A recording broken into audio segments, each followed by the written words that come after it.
Titingnan natin guys ang ating mini farm. Kung marami na bang bunga guys. Ito yung mini farm namin dito guys. Oh. Yan. Yung mga bunga guys. Oh. Ayan. Daga na kay bunga guys. Kahit nasa bakuran guys, pwede tayong gumawa ng mini farm na mga gulayin guys. Yan guys. Oh. Yan, dako kayo. Kahit nasa bakuran lang natin.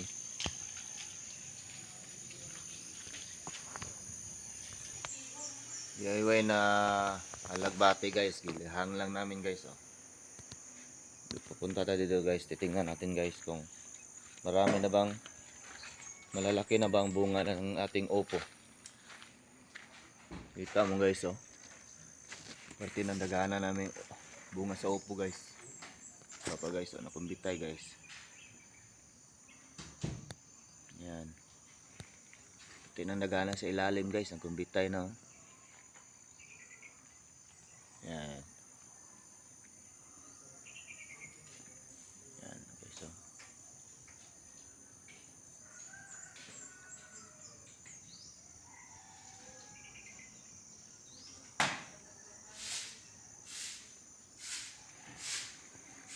Yung daghang lagi bunga. Yan. Katago.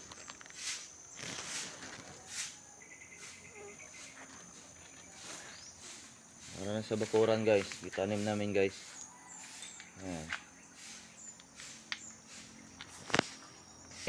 Ano, palaya guys, oh. Yan ang aming mini farm dito guys. Yan.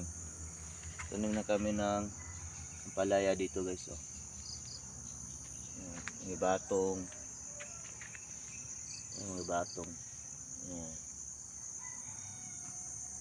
Ganito lang gagawin niyo guys. Kahit nasa bakuran lang, pwede tayo magtanim ng gulayin guys. Yan ang alagbati. Yan.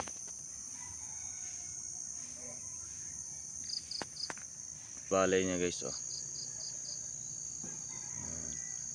Natay ano, luya. Laki-laki ng luya dito guys, oh. Tapos napatay tanglad guys. Kompleto tanan guys.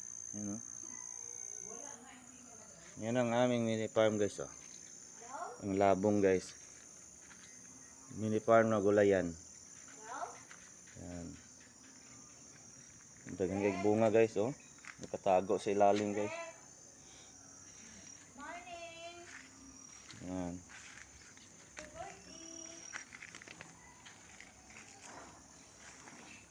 Tapos napay talong guys, oh. Yan.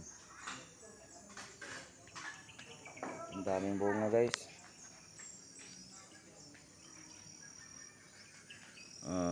Shout out sa mga subscribers ko dyan, ha. Ganito lang ang gagawin nyo guys. Magtanim lang kayo sa bakuran para libre na kayo sa gulay.